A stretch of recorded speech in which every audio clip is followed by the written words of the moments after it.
اس میں یہ ہے کہ جو جنید اکبر ہیں جو اب صوبائی صدر ہیں KP کے، اس کے علاوہ بھی کچھ چیزیں ہمیں آگے دیکھنے میں چینجنگ سامنے آئیں گی. تنظیم سازی ہوگی، تنظیم مضبوط ہوگی، اس کے بعد جو ہے پاکستان تحریک انصاف کسی بگر سٹیپ کی طرف جا سکے گی. کیونکہ ابھی جو ہے وہ جو موجودہ تنظیمیں ہیں اس سے جو MPAs اور MNAs ہیں وہ ہی راضی نہیں ہیں. آپ دیکھیں کہ لاہور میں بھی اگر آپ 30 MPAs بھی لگاتے ہیں تو 30 میں سے 2 بھی باہر نہیں نکلتے. اس کی وجہ یہ ہے کہ وہ موجودہ تنظیم سے ناراض ہیں. اچھا، موجودہ تنظیم سے ناراض ہے یا اس چیز کا خوف ہے پکڑ دھکڑ کا یا یہ معاملات کا؟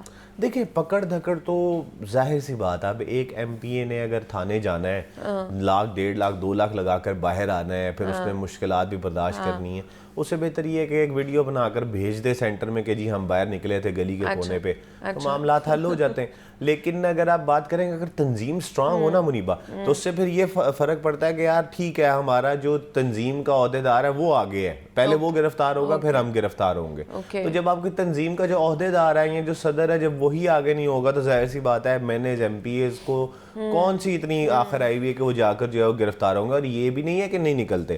آپ دیکھیں کہ جو اقبال خٹک ہیں وہ اسلام آباد پہنچے ہوئے تھے، انہوں نے بڑے معروف جو اینکر ان کے شو میں سوٹ دیا. یہ ہے کہ نکلتے ہیں، لیکن یہ ہے کہ جو تنظیم کے ساتھ جو آپسی اندر کی سیاست ہے اس وجہ سے نہیں بن پاتی چیزیں. تو اب یہ ہے کہ ابھی تک سننے میں یہ آ رہا ہے کہ عالیہ حمزہ کو جو ٹاسک دیا گیا ہے اس کو آہستہ آہستہ جو ہے وہ مور پاورفل کیا جائے گا، تنظیم سازی کی جائے گی. KPK میں بھی تنظیم سازی کی جائے گی. اگر آپ بات کریں 8 فروری کی تو 8 فروری کو سوابی میں جلسہ ہوگا.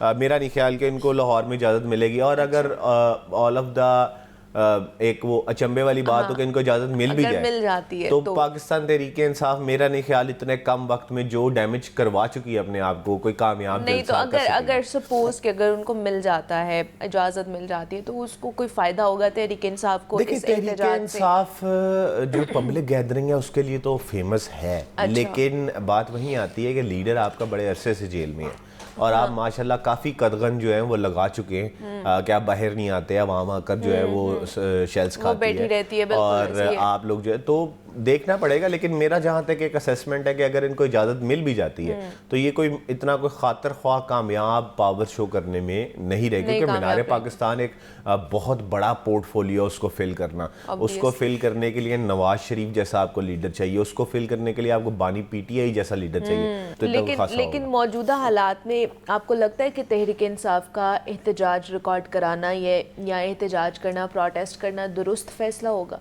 دیکھیں ان کے پاس اور ہے کیا ہے؟ احتجاج کے علاوہ کچھ بھی نہیں اور کیا ہے آپ بتا دیں. ان کے پاس ایک یہی حل ہے کہ وہ احتجاج کریں، مومنٹم بلڈ کریں، اپنا جو پریشر ہے وہ بلڈ کریں.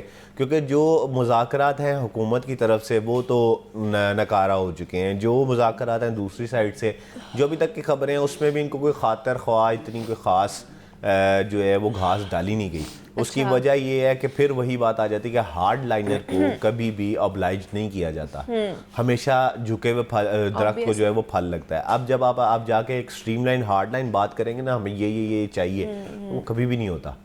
پھر دوسرا اگر آپ بات کریں گریٹر الائنس کی جس کی طرف یہ جا رہے ہیں اپوزیشن کی، اگر وہ دیکھا جائے اس میں کیونکہ بڑے سیاستدان ہیں، مولانا فضل الرحمان ہے اس میں جو ہے وہ محمود خان اچکزئی ہیں، اس میں جو ہے وہ ANP ہے. بڑی طاقتور پارٹیز بیٹھی ہوئی ہیں جو بڑے پرانے منجے ہوئے سیاستدان ہیں. اور اس ٹائم پاکستان تحریک انصاف کو منجے ہوئے سیاستدانوں کی ضرورت ہے. کیونکہ آپ اس میں دیکھیں تو بیرسٹر گوہر کی جو ہے وہ کوئی پولیٹیکل ہسٹری نہیں ہے، سلمان اکرم راجہ کی پولیٹیکل ہسٹری نہیں ہے، آپ کے جو شعیب شاہین ہیں ان کی پولیٹیکل ہسٹری نہیں. مطلب جتنی آپ کی جو کیبنٹ جسے کہتے ہیں جو مین پارٹی بیٹھی ہوئی ہے اس کی پولیٹیکل ہسٹری نہیں ہے. اور جو سیاست ہے اس میں تو ایک ایک قدم پر جو ہے وہ بڑے بڑے فیصلے کرنے پڑتے ہیں. اور پھر یہ کیونکہ آپ کے پاس کوئی مین لیڈرشپ نہیں ہے تو پھر وہ موقع پر آتا ہے کہ جی ہمیں بانی PTI سے ملوایا جائے. اور جب وہ بانی PTI سے جب تک ملاقات ہوتی ہے تب تک جو ہے وہ دودھ کو بالا آ چکا ہوتا ہے اور وہ دیجکی سے باہر گر چکا ہوتا ہے. تو اس میں پھر ظاہر سی بات ہے اگر یہ گریٹر الائنس کی طرف جاتے ہیں تو ان کا ایک اسٹرانگ ہولڈ ہو سکتا ہے. اور جہاں تک کی اطلاعات ہے مولانا نے ان کو ڈیل آفر بھی کی ہے کہ آپ جو ہے وہ گریٹر الائنس کے ساتھ جو ہے وہ آپ آئین کی بحالی کی بات کریں, نہ کہ آپ ادھر الائنس کی بات کریں, ادھر آپ مذاکرات کی بات کریں, پھر تیسرا آپ حکومت سے بھی مذاکرات کی بات کریں, چوتھا آپ اسمبلیوں میں بھی رولا ڈالیں. تو انہوں نے کہا کہ آپ ایک ڈیکورم کے تھرو چلیں. تو یہ معاملات ہیں جناب سارے. گورنمنٹ کے حوالے سے بات کی, اپوزیشن کے حوالے سے بات کی, پیک ایکٹ کے حوالے سے ہم بات کر رہے تھے. حمزہ خورشید ہمارے ساتھ موجود ہیں. Hamza thank you so much for coming here. جناب اب کچھ ہماری سوسائٹی کے حوالے سے بات کر لیتے ہیں. خاص طور پر جناب ہمارے معاشرے میں طلاق اور جو خلا کی کیسز ہیں نا, اس میں روز بہ روز اضافہ ہوتا جا رہا ہے, اور اس کیسز میں اضافے کی وجوہات کیا ہیں اس پر بھی بات کریں گے, اور کس طرح ان کو مینیج کیا جا سکتا ہے. ہماری عدالتوں کے اوپر کتنا زیادہ بوجھ ہے اور یہ اتنا بڑھتا کیوں جا رہا ہے. دوسرا یہ بھی بتایا جا رہا ہے کہ جناب ہوش ربا اضافہ ہو رہا ہے فیملی کورٹس میں خلا اور طلاق کے کیسز کے. گزشتہ سال کے نسبت نہ رواں سال کے پہلے مہینے میں خلا کیسز میں اضافے کا رجحان دیکھا گیا ہے. کارروائیوں کے بارے میں بات کر لیتے ہیں. ٹیلی فون لائن پر ہمارے ساتھ محمد اشفاق موجود ہیں, نمائندہ لاہور نیوز ہے. سب سے پہلے ان سے بات کرتے ہیں, تو پھر آپ کو اپنے گیسٹ کی طرف بھی لے کر جاتے ہیں. اشفاق صاحب, آپ کو ویلکم کہتے ہیں جاگو لاہور میں. اشفاق صاحب بتائیے گا, فیملی کورٹس میں یہ جو ہوش ربا اضافہ ہو رہا ہے طلاق اور خلا کے کیسز کے حوالے سے. حوالے سے تو سال 2024 کے اگر ہم اعداد و شمار کی بات کریں تو لاہور کی فیملی عدالتوں میں خلا سے 14,904 کیسز دائر ہوئے, اور اعداد و شمار کے مطابق 743 سے زائد خواتین نے خلا کے لیے عدالتوں سے رجوع کیا. اور اس حوالے سے جب ہم بات کرتے ہیں قانونی ماہرین سے, تو ان کا یہی ماننا ہے کہ جو خلا کی کیسز دائر ہونے کی سب سے بڑی اور بنیادی وجہ یہ ہے کہ یہ معاشرے میں عدم برداشت اور گھریلو ناچاکی سب سے بڑی وجہ ہے, جس کی وجہ سے خواتین خلا لینے پر مجبور ہوتی ہیں. تو اس حوالے سے ایک طرف تو جب خلا کی کیسز سامنے آتے ہیں, اور دوسری طرف بچوں کا جو فیوچر ہے, جو چھوٹے بچے ہیں ان کا وہ فیوچر بھی تباہ و برباد ہوتا ہے. اور اس کی وجہ یہ ہے کہ بچوں کی کسٹڈی کے کیسز کی تعداد میں بھی آئے روز اضافہ ہوتا ہے. ٹھیک ہے جی, اشفاق ہمارے ساتھ موجود ہیں. اشفاق صاحب بہت شکریہ آپ کے وقت کا کہ آپ نے ہمیں وقت دیا. اب اپنے گیسٹ کی طرف چلتے ہیں. قرۃ العین آپ کو بھی ویلکم کہتے ہیں, قمر صاحب آپ کو بھی ویلکم کہتے ہیں جاگو لاہور میں. قرۃ العین, آپ ہی سے سٹارٹ کرنا چاہوں گی. کیا وجہ لگتی ہے آپ کو کہ یہ جو خلا کے کیسز اور طلاق کے کیسز فیملی کورٹس میں ہوش ربا اضافہ ہو رہا ہے, اور دن بدن ان میں کمی نہیں ہو رہی ہے, اضافہ ہی ہوتا جا رہا ہے, وجہ کیا ہے اس کی خاص طور پر؟ منیبہ, جیسے کہ ہم جانتے ہیں شادی ایک ایسا ریلیشن شپ ہے جس میں میاں اور بیوی دونوں جو ہیں وہ برابر پارٹیسپیٹ کر رہے ہوتے ہیں نا. تو بیسیکلی ہماری جو سوسائٹی ہے یہ پیٹریارکل سوسائٹی ہے, جس میں ہمارا مائنڈ سیٹ اس طرح سے ہے کہ عورت کو رسپانسبل سمجھا جاتا ہے کہ وہ گھر کا خیال رکھے گی, بچوں کا خیال رکھے گی, اور سب رسپانسبلٹیز صرف وہی نبھائے گی. جبکہ دوسری سائڈ پہ وہ ڈپینڈنٹ ہوتی ہے شوہر کے اوپر خرچے کے لیے, نان نفقہ کے لیے. وہ کمپلیٹلی جو ہے ہم دیکھتے ہیں کہ ہماری سوسائٹی میں خواتین جو ہیں وہ فائنینشلی انڈیپینڈنٹ نہیں ہیں نا. تو most of the time they are depending on their husbands for the financial support, even for the health facility, for food, for everything they are depending upon. تو ایک طرف ان کے اوپر رسپانسبلٹیز بہت زیادہ ہیں, دوسری طرف ان کے جو رائٹس ہیں نا, مطلب ڈیوٹیز زیادہ ہیں. اچھا. اور رائٹس ان کے جو ہیں وہ پورے نہیں کیے جاتے. اچھا, رائٹس کی اب جیسے آپ نے بات کی ہے کہ تو کیا رائٹس ہوتے ہیں آفٹر میرج ایک لڑکی کے, کیا کیا رائٹس ہوتے ہیں جو ان کو نہیں دیے جا رہے ہوتے ہیں, دیٹس وائی وہ پھر اسٹیپ فارورڈ لیتی ہیں, خاص طور پہ کہ وہ خلا دائر کر لیتی ہیں. منیبہ, یہ جو ہمارا سوسائٹی کا مائنڈ سیٹ ہے نا, اس میں یہ میل ڈومینیٹنگ سوسائٹی ہے, جس میں شوہر کو شروع سے یہ سکھایا جاتا ہے کہ تمہارا اپر ہینڈ ہونا چاہیے. تو وہ بیوی کو دبا کے رکھنے کی کوشش کرتا ہے. ٹھیک ہے, رائٹس, اگر رائٹس کا مطلب یہ نہیں ہے کہ آپ کے گھر میں کوئی انسان اگر کھانا کھا رہا ہے یا آپ اس کو وہ کپڑے پہن رہا ہے تو اس کے سارے رائٹس پورے ہو رہے ہیں نا. اس میں اس کو آپ سائیکلوجیکلی بھی آپ اس کو خوش رکھیں, آپ اس کو اس کی سیلف رسپیکٹ کو ہرٹ نہ ہونے دیں. ٹھیک ہے نا. اور ہماری سوسائٹی میں جیسے ہم دیکھتے ہیں کہ صرف عورت کو ہی رسپانسبل سمجھا جاتا ہے کہ وہ شادی کے بعد سب سے پہلے تو وہ ان لاز کی رسپانسبلٹی ہوتی ہے نا اس کے اوپر, کہ وہ سارے ان لاز کو خوش رکھے گی, ہسبینڈ کو خوش رکھے گی, گیسٹ کو دیکھے گی. پھر بچہ پیدا ہونے کی رسپانسبلٹی بھی اسی پہ ڈالی جاتی ہے. شادی کے آلموسٹ 1 مہینے کے بعد پوچھنا شروع کر دیا جاتا ہے ہماری سوسائٹی میں کہ بیبی کب آ رہا ہے, پریگننسی ہوئی ہے یا نہیں ہوئی ہے. تو یہ سارا سائیکلوجیکل پریشر جو ہے نا, یہ فیمیل کے اوپر ہے ہماری سوسائٹی میں.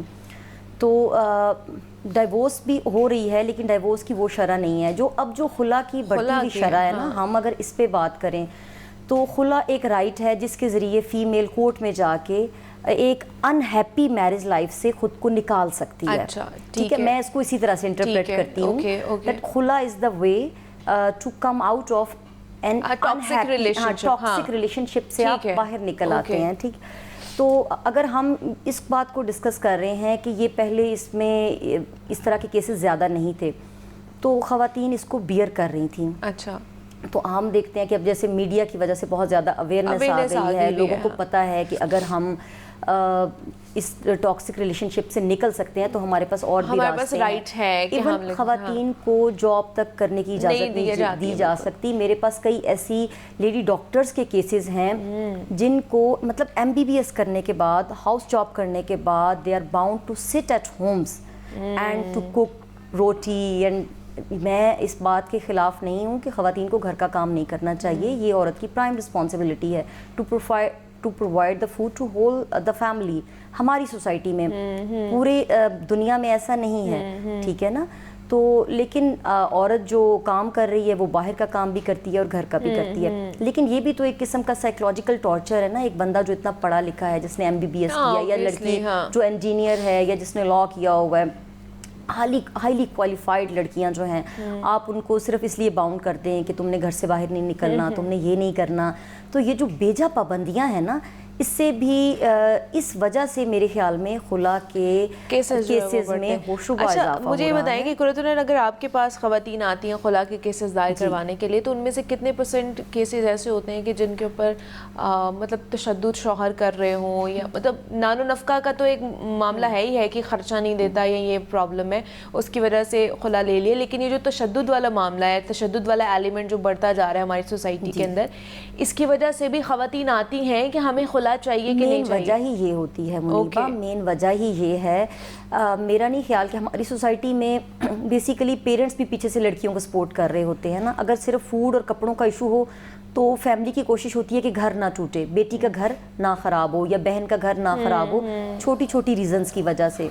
تو صرف کھانے یا کپڑوں کی وجہ سے کبھی بھی کسی عورت نے خلا نہیں لی. ہاں, لیکن اگر 3-4 بچے ہیں اور صرف عورت ہی رسپانسیبل ہے کہ وہی ان کو فیڈ کرے گی, گھروں میں کام بھی کرے گی, گھر میں بچے بھی سنبھالے گی, تو تب ایک ٹائم آتا ہے کہ she wants to get rid of that relationship. تو زیادہ تر جو ریزن ہے نا خلا کی, وہ ٹارچر ہی ہے.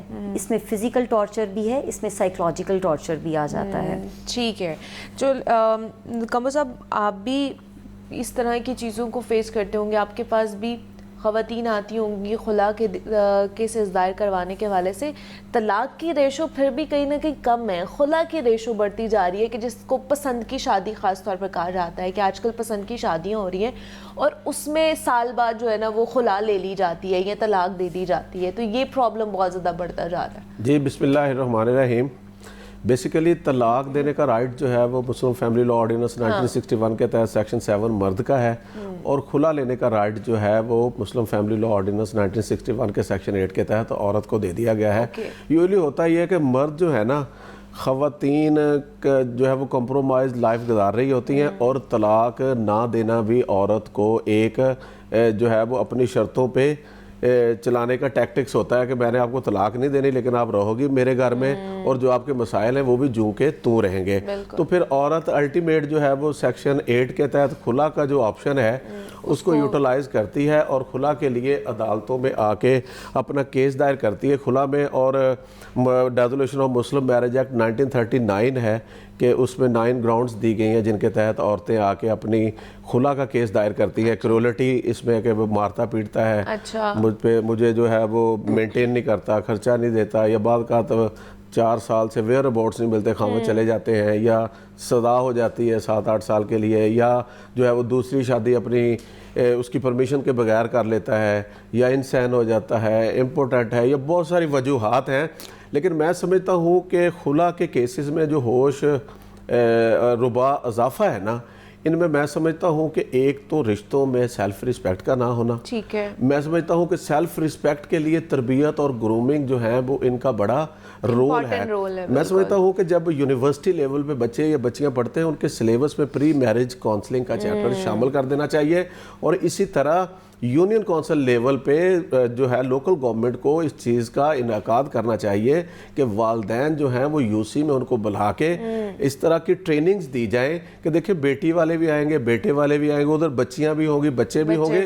دیکھیں یہ شادی جو ہے ایک مقدس رشتہ ہے، اور نکاح نامہ سب سے بڑی بات یہ ہے کہ نکاح نامہ ایک ایسا ڈاکومنٹ ہے جو شادی کے رشتے کو مضبوط کرتا ہے، اور نکاح نامے میں 25 شکیں دی گئی ہیں، اور ان میں آدھے سے زیادہ شکیں تو کاٹ دی جاتی اور ہیں پہلے ہی۔ میں آپ کی بات کو بڑھاتا ہوں کہ اس میں جو خاتون کی پروٹیکشن کی شکیں ہیں، اگر ان شکوں کو پراپر فل کر دیا جائے، اور جیسے حق مہر جو ہے، جیسے سیکشن 10 مسلم فیملی لا آرڈیننس 1961 کہتا ہے حق مہر ہے، تو حق مہر جو ہے وہ اپنے فیملی سٹیٹس یا حسب نسب کے مطابق وہاں لکھیں۔ اچھا، دیکھو خاتون کی پروٹیکشن ہے، مثلا اگر آپ کوئی گفٹ دیتے ہیں، کوئی پراپرٹی دیتے ہیں، یا کوئی جیولری ہے، وہ ان 13 سے 16 کالم ہے حق مہر کے، وہاں پہ لکھیں۔ دیکھیں اب دو شخص آپس میں کانٹریکٹ کر رہے ہیں، نکاح نامہ دو شخص کے درمیان ہے نا، تو ان کو اس کو توڑنے کا دونوں کو کیوں اختیار نہیں ہے؟ دیکھیں طلاق تفویض کی شک ہے 18۔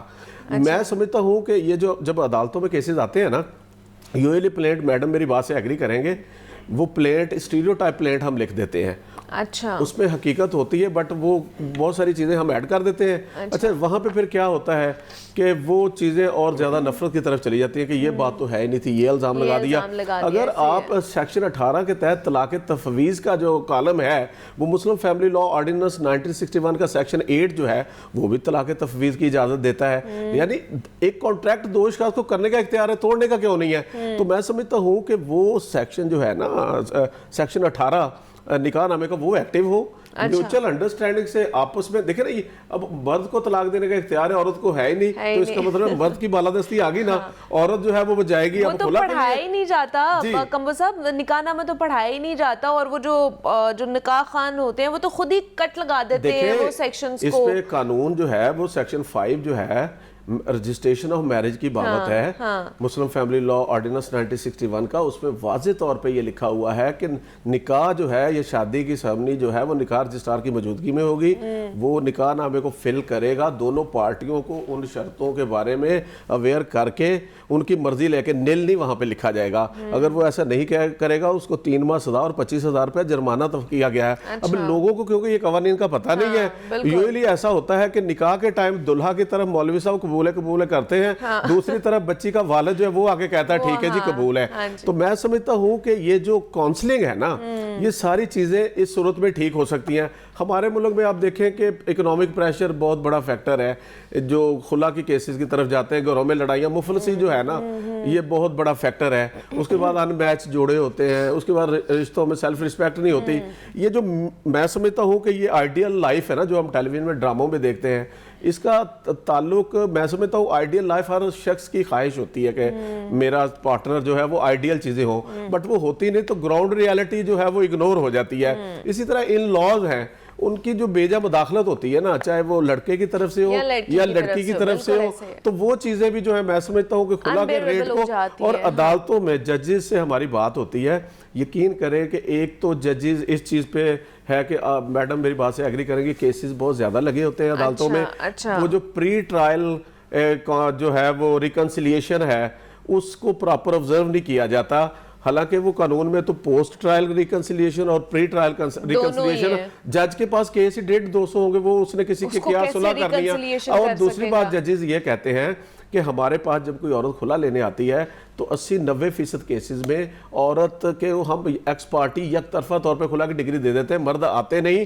وہاں پہ لاہور ہائی کورٹ میں آپ جا کے یہ ہماری طرف سے ریکویسٹ کریں کہ وہ وہاں پہ جو مرد کا واٹس ایپ نمبر ہے نا، جس سے ہم کال کروا کے مرد کو بتا دیں یا اطلاع دے دیں کہ جی، یا جب کورٹ طلبی کا پروسیس کرتی ہے تو اس پہ لکھے کہ واٹس ایپ نمبر پہ اس کو نوٹس بھیج دیا، اس سے بات ہو چکی ہے، پھر نہیں آتا ایک الگ بات ہے۔ یعنی مرد کی عدالت میں جو ہے وہ طلبی یا حاضری انشور ہو جائے تو ججز کہتے ہیں ہمارے پاس دونوں آئیں گے تو ہم صلح کے لیے کوشش کریں گے نا. تو خلا کے کیسز تو زیادہ ہوتے ہی یک طرفہ ہے.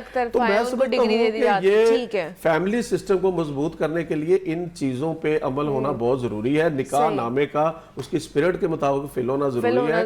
جو خاتون کے میرج رائٹ ہیں ان کو پروٹیکٹ کرنا بہت ضروری ہے. شادی اس لیے تو نہ کی جاتی کہ یہ توڑی جائے یا بہانے بنائے جائے کہ ہم نے اس کو توڑنا ہے. والدین کی انٹینشن یہی ہوتی ہے کہ ہم نے فرض ادا کر لیا, چاہے بیٹا ہے یا بیٹی ہے, یہ ساری زندگی کی ایک سیریس ایکٹیویٹی ہوتی ہے. تو وہ جہاں پہ فلاز ہیں جن کی وجہ سے یہ مقدس رشتہ جو ہے یہ ڈیمیج ہو جاتا ہے, ٹوٹ جاتا ہے, اس کو مضبوط کرنے کی طرف سوچیں. وہ صرف تربیت کی طرف ہے, برداشت کی طرف ہے, ایجوکیشن انہانس کرنے کی طرف ہے, اور اسی طرح جو ہے وہ طبیعتوں میں سے لالچ جو ہے اس کو ختم کرنے کی ضرورت ہے. بالکل صبر آ جائے نا, صبر کی جگہ یہ جو عدم برداشت بڑھتا جا رہا ہے نا کمبو صاحب, اگر اس کو بہتر کر لیا جائے نا تو یہ تمام تر پرابلم جو ہے نا یہ کہیں نہ کہیں حل ہو سکتے ہیں. تو آج ہم بات کر رہے تھے کہ یہ جو خلا کے کیسز ہیں اور طلاق کے کیسز میں اضافہ کیوں دن بدن ہوتا جا رہا ہے, اس پہ بات کرنے کے لیے قرۃ العین ہمارے ساتھ موجود تھی, نصیر کمبو صاحب ہمارے ساتھ موجود تھے. آپ دونوں کا بہت شکریہ کہ آپ دونوں یہاں پر آئے. بریک لیتے ہیں, یہاں پہ ملتے ہیں اس بریک کے بعد.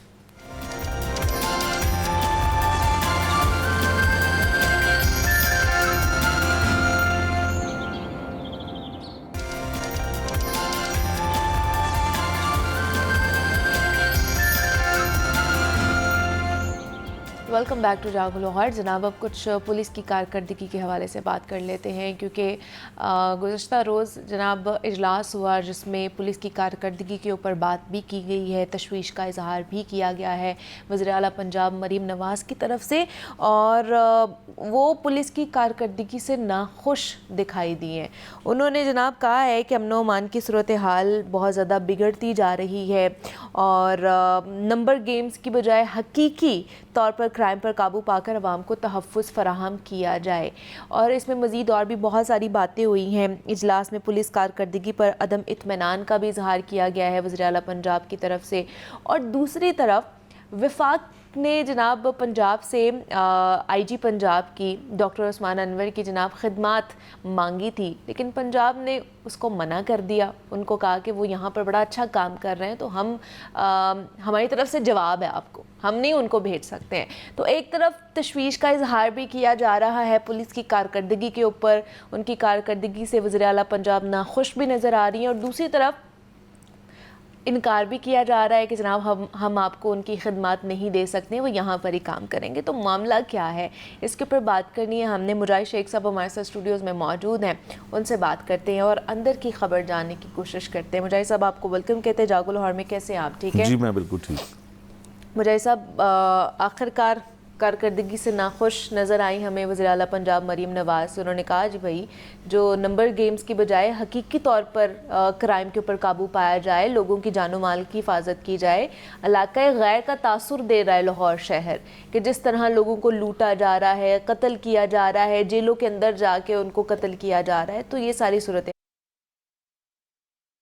نظر آئی ہیں اس اجلاس کی صورت میں. بہت شکریہ منیبہ. ہم نے آپ کو یاد ہوگا کہ آپ کے ہی اسی پروگرام میں کرائم کے حوالے سے, جو بڑھتا ہوا کرائم تھا اس کے حوالے سے بات کی تھی, اور ایک مثال اگر آپ کو یاد ہو تو دی گئی تھی کہ جب موجودہ پرائم منسٹر جب وزیر اعلیٰ پنجاب تھے تو وہ کرائم میٹنگ ہر مہینے بلوایا کرتے تھے. تو جب سے میڈم سی ایم مریم صاحبہ آئی ہیں تو انہوں نے کرائم میٹنگ ابھی اس طرح سے کی نہیں ہے جس میں تمام صورتحال کا جائزہ لیا جائے. تو شاید ہمیں خوش فہمی ہو سکتی ہے کہ ہم نے اس پہ ذکر کیا تو انہوں نے ایک میٹنگ کال کی, اور یہ بڑی اہم میٹنگ تھی. میٹنگ اس طرح سے تھی کہ ہمارے پورے پنجاب کے افسران اس میں D P Os, R P Os, C C P Os اور ڈی آئی جیز جو تھے وہ ایک انالیسز لے کر جاتے تھے, اپنا ہی بنایا ہوا ڈیٹا, جس میں وہ یہ بتاتے تھے کہ پچھلے 6 ماہ میں کرائم ریٹ یا کرائم کی شرح یہ رہی, اور اب یہ کرائم ریٹ جو ہے وہ اتنا ڈیکریز ہو گیا, مطلب اتنا کم ہو گیا, انکریز نہیں ہوا ہے. تو جو صورتحال ٹیلی ویژنز پر دیکھنے میں آ رہی تھی, میں صرف لاہور کی نہیں پورے پنجاب کی بات کر رہا ہوں, تو اس پہ سی ایم صاحبہ نے بڑا اچھا انیشیٹو لیا. مجھے تو لگتا ہے کہ وہ 1-2 ایسے اجلاس اور بلوائیں گی تو ان کو پتہ چل جائے گا کہ کون سا سینئر آفیسر ان کے ساتھ صحیح بیان کر رہا ہے یا غلط بیانی سے کام لے رہا ہے. انہوں نے ذکر کیا فیصل آباد کا. انہوں نے کہا کہ یہ کس طرح سے لاہور فیصل آباد کا امن و امان ہے کہ حوالات میں لوگوں کو قتل کیا جا رہا ہے. تھانے کے اندر جا کے یہ واقعہ بہت سال پہلے لاہور میں بھی ہو چکا ہے, بھگوان پورہ میں اسی طرح سے ریسنٹلی. انہوں نے کہا کہ یہ آپ کون سی نمبر گیمز جو ہیں وہ مجھے بتاتے ہیں کہ اس میں یہ ہو رہا ہے. تو انہوں نے ناراضگی کا اظہار کیا. پھر انہوں نے لاہور کا ذکر کیا, چونکہ ہم لاہور میں بیٹھے ہیں تو لاہور کی بھی بات کر لیتے ہیں. پھر انہوں نے لاہور کا ذکر کیا تو انہوں نے کہا کہ مجھے تو اطلاعات جو میڈیا کے ذریعے, سوشل میڈیا کے ذریعے یا ان کی اپنی جو انفارمیشن ہے اس کے مطابق یہ ہے کہ لاہور تو لوٹ رہا ہے. تو آپ کیا کر رہے ہیں؟ آپ مجھے یہ اس سے میں متفق نہیں ہوں. یہ جو آپ ڈاکومنٹس لے کر آئے ہیں اور بڑی بڑی سکرینوں پہ مجھے دکھا رہے ہیں کہ پہلے یہ تھا اب یہ ہو گیا, میں اس کو نہیں تسلیم کرتی. اب اس میں ایک بڑی اہم بات ہے, اس میں لاہور میں جو ذمہ داری ہے وہ صرف اور صرف ڈی اے جی آپریشن کی تو نہیں ہو سکتی. اس میں کرائم ہو گیا, ظاہر ہے یہ آپریشن کا کام ہے, لیکن کرائم کو کنٹرول کرنے کے لیے اس میں سپرویژن سیٹ پہ سپروائزر کے طور پہ بیٹھے ہوئے ہیں سی سی پی لاہور. ان کے اوپر بھی ذمہ داری عائد ہوتی ہے. پھر کرائم اگر کوئی ہو گیا ہے تو اس کے لیے انویسٹیگیشن کے سینئر آفیسر موجود ہیں اس مسئلے کو حل کرنے کے لیے, تو وہ بھی حل نہیں ہو رہے, جس کی وجہ سے ڈی آئی جی انویسٹیگیشن کو چینج کر دیا گیا. ایک نئے ڈی آئی جی صاحب جو ہیں سید ذیشان رضا صاحب, وہ آگئے. ذیشان اصغر صاحب کو چینج کر دیا گیا. پھر اس کے بعد ایک لوگوں کے ذہن میں یہ تھا کہ جو ڈی آئی جی آپریشن ہے یہ پنجاب گورنمنٹ ان کو خود لے کر آئی کہ بڑے اچھا کام کریں گے, ان کی پرفارمنس اچھی ہوگی, تو ان کو لایا گیا. تو لوگوں کو یہ خوش فہمی بھی تھی اور شاید یہ غلط فہمی تھی کہ میڈم سی ایم جو ہیں اس پہ کمپرومائز کریں گی کہ ان کا صوبہ جو خاص کر ان کا ضلع لاہور ہے اور ان کے دیگر جو اضلاع ہیں پنجاب کے, وہاں پہ لوگ لٹ رہے ہوں, لوگ حوالاتوں میں قتل ہو رہے ہوں, تو وہ خاموش رہے. وہ خاموش نہیں رہے. اس دفعہ ہمیں پتہ چلا ہے کہ اجلاس میں آئی جی صاحب زیادہ تر خاموش رہے ہیں. آئی جی صاحب نے کسی کو ڈیفینڈ نہیں کیا. ڈیفینڈ کرنے کے بجائے انہوں نے خاموشی اختیار کی. وہ میں جو آپ نے ایک ایف آئی اے والا بھی وفاق والا کیا اس کا بھی میں آپ کو بتاؤں گا. اچھا, وہاں پہ آئی جی صاحب خاموش رہے کیونکہ ایک سینئر آفیسر نئے آئی جی بننے کے خواب دیکھ رہے ہیں اور ایک آئی جی صاحب شاید کہیں اور جانے کی اطلاعات آ رہی تھی, تو وہ خاموشی رہی. سی ایم صاحبہ نے اچھا خاصا ان کو جھنجھوڑا جگایا کہ آپ یہ لوگوں کو تحفظ دیں, لوگوں کو جو ہے نا ان کی جان و مال کی حفاظت کریں. پھر اس کے بعد اس میں کہا کہ میں اب اس وقت مطمئن ہوں گی جب مجھے فیڈ بیک اچھا آئے گا. اب اس کے بعد ظاہر ہے سارے سینئرز نے پھر جانے کے بعد سر جوڑے کہ اب کیا کیا جائے. تو ظاہر ہے یہی افسران ہیں یا ان طرح کے ہی افسران ہیں, تو جو کوتاہیاں جو غلطیاں انہوں نے ماضی میں کی تو انہوں نے کہا کہ کس طرح سے کریں. اب کل ہی ایک بڑی اچھی ہماری میٹنگ ہوئی, ڈی آئی جی آپریشن جو فیصل کامران صاحب ہیں انہوں نے ایک کال کی, تمام لاہور کے ڈویژنل ایس پیز اور تمام میڈیا کو بلایا گیا. اور یہاں پہ کیمرہ تو موجود نہیں تھا, کوئی ریکارڈنگ ایسی نہیں ہوئی, لیکن اس میٹنگ میں انہوں نے بتایا کہ میڈم سی ایم, یہ انہوں نے اعتراف کیا کہ میڈم سی ایم جو لاہور کا لا اینڈ آرڈر کی صورتحال ہے, خاص کر انہوں نے بتایا کہ جو قتل کی وارداتیں ہو رہی ہیں اس پہ بڑی تشویش کا اظہار کیا وزیر اعلیٰ پنجاب صاحبہ نے. تو انہوں نے کہا کہ یہ تو بڑی صورتحال خراب ہے. تو انہوں نے بتایا کہ مرڈر کیسے روکے جا سکتے ہیں. انہوں نے پھر ایک تمام چیزوں کا ایک چارٹ مرتب کیا ہوا تھا, ایک اپنا انہوں نے ریکارڈ اکٹھا کیا ہوا تھا, انہوں نے وہ ہمارے ساتھ شیئر کیا. اگر کل یہ 24 گھنٹے اس بات کو ہو گئے, کل 1 بجے کا یہ میٹنگ تھی, تو اگر تو D A G operation Lahore Faisal Kamran صاحب اپنی کہی ہوئی بات پہ یا اپنے اس پلان پہ عمل درآمد کر لیتے ہیں تو لاہور جو ہے یقیناً ایک کرنا ہی پڑے گا, امن کا گہوارہ مجاہد صاحب جو ہے کرنا ہی پڑے گا, کیونکہ اگلی دفعہ جب وہ میٹنگ کال کی جائے گی تو یہ ساری چیزیں پوچھی جائیں گی دوبارہ سے نا, بالکل وہ ایک امن کا گہوارہ بن جائے گا لاہور شہر. ٹھیک ہے, چلے یہ آنے والے دنوں میں دیکھیں گے کہ اس معاملے کا کیا نکلتا ہے, رزلٹ کیا نکلتا ہے. ایک انسانیت سوز واقعہ پیش آیا رائیونڈ میں, اس کے اوپر بات کرنا چاہوں گی کہ 1.5 سالہ بچہ اپنی ہی ماں نے قتل کروا دیا. کیا اس واقعے کا کیا بنا, کارروائی کہاں تک پہنچی, وہ ملازمہ اور ماں تو پکڑی گئی, کیا وہ جو اس کا آشنا تھا وہ پکڑا گیا ابھی کہ نہیں پکڑا گیا؟ دیکھیں اس میں تو اتنی ہی دل کو دہلا دینے والا یہ واقعہ ہے. واقعہ کچھ اس طرح سے ہے کہ ایک خاتون ہے, اس کی شادی ہوتی ہے اور اس شادی میں کے بعد ایک ان کا 1.5 سال کا بڑا چھوٹا سا بچہ ان کا جو ہے وہ ہوتا ہے. اور اطلاعات جو ہیں, جو انویسٹیگیشن ہے وہ پولیس کی یہ ہیں کہ اس شادی کے بعد وہ خاتون جو ہے وہ اپنے ایک آشنا جس کو کہا جاتا ہے اس کے لیے وہ اپنا بیٹا اس کو دیتی ہے کہ اس کو جو واقعہ سامنے ہے, اپنی ملازمہ ایک ہوتی ہے اس کے ذریعے کہ جی اس کو دے دو, اس کا نام اسلام ہے. تو وہ اس کو بچے کو لے کے جاتا ہے اور بچے کو زندہ جلا دیتا ہے. زندہ جلا کے کوٹ رادھا کشن جو اس کا ایک گاؤں ہے اس کی ڈیڈ باڈی کو وہاں پہ پھینک دیتا ہے. 1.25 سال کا بیٹا, 1.5 سال کا بچہ, 1.5 سال کا بچہ, اس کو کس طرح سے زندہ جلایا گیا ہوگا, اس کی سسکیاں, اس کی آہیں, اس کی تڑپ, وہ اس جلاد آدمی نے خود ہی سنی ہوگی اور دیکھی ہوگی.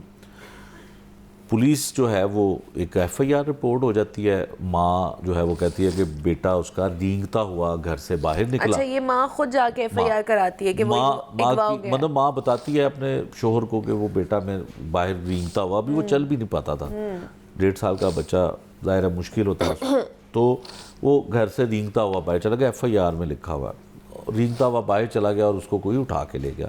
پولیس جو ہے وہ فوری طور پہ مقدمہ تو درج کر لیتی ہے اور مقدمہ درج کر کے اس بچے کی تلاش ہی جاتی ہے کہ 1.5 سال کا بچہ, اس کے بارے میں یہی ہوتا ہے کہ اگر 1.5 سال کا بچہ کسی گھر سے لاپتہ ہوا ہے تو کوئی اس کو اٹھا کے لے گیا, کیونکہ اتنا چھوٹا بچہ کہیں جا نہیں سکتا. اسکرین پہ آپ دیکھیں کتنا معصوم بچہ, اور اس نے جو جلاد نے اس کو جس طرح سے جلایا وہ بلر کی گئی ہے ہماری تصاویر, اور وہ بھی ڈیڈ باڈی اس کی پڑی, یہ معصوم بچہ ہے. اچھا, اس نے FIR درج ہوتی ہے, پولیس اس کو تلاش کرنا شروع کرتی ہے کہ بچہ کہاں گیا.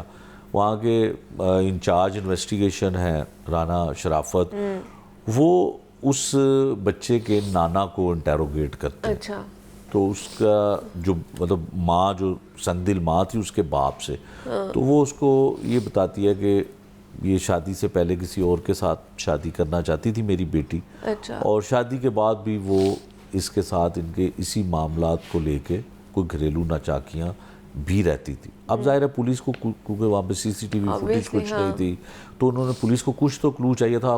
معاملہ بھی بہت ہائی لائٹ ہو گیا کہ 1.5 سال کا بچہ اغوا ہو گیا, اور خدشہ جو تھا وہی نکلا کہ اس کو کوئی مار نہ دے. تو انہوں نے پھر اس کو ٹریس کرنا شروع کیا, تو وہ ایک اسلام نام کا بندہ جو ہے وہ پتہ چلتا ہے کہ وہ اس میں ملوث ہو سکتا ہے, کیونکہ اس کے ساتھ اس کی بچے کی ماں کا تعلق تھا. ٹھیک ہے. اچھا, اس کا طریقہ کار یہ ہوتا ہے کہ جب بھی کوئی نامعلوم لاش ملتی ہے تو پولیس یہ جو فنگرز پرنٹ ہوتے ہیں جس سے نادرا سے یہ کٹوا کے کاٹ دیے جاتے ہیں اور یہ رکھ لیے جاتے ہیں جب تک شناخت نہ ہو. ویسے تو سینٹرلائز سسٹم ہے سارا کہ کوئی FIR ہوئی ہے, لیکن وہ پھر کیونکہ ڈیڈ باڈی کا تو نام نہیں پتہ چلتا کہ کیا نام ہے اس کا کس طرح, لیکن وہ فنگر پرنٹ سے اس کی شناخت جو ہے وہ کی جاتی ہے. تو وہ پھر پتہ چلا کہ وہ وہااں پہ ہے, تو لاہور پولیس جو ہے وہ پھر وہاں پہ گئی, ساری تفصیل لی. اب تک کی اطلاعات کے مطابق یہ بھی الزام جو ہے اس شوہر پہ, بلال شاید ان کا نام ہے, ان کے اوپر آ رہا ہے کہ انہوں نے ہی اس کا ڈرائیور بھی کہہ رہے ہیں کہ ملوث ہے. تو اس طرح سے چیزیں یہ سامنے آ رہی, ابھی تک کوئی ان میں سے پکڑا نہیں گیا. چلیں, یہ جناب تمام تر معاملات ہیں جن کے اوپر ہم نے ڈسکشن کی ہے. مجاہد شیخ صاحب ہمارے ساتھ موجود تھے. مجاہد صاحب بہت شکریہ آپ کے وقت کا کہ آپ یہاں پر آئے. مجھے اجازت دیجیے, اپنا خیال رکھیے گا. اللہ حافظ.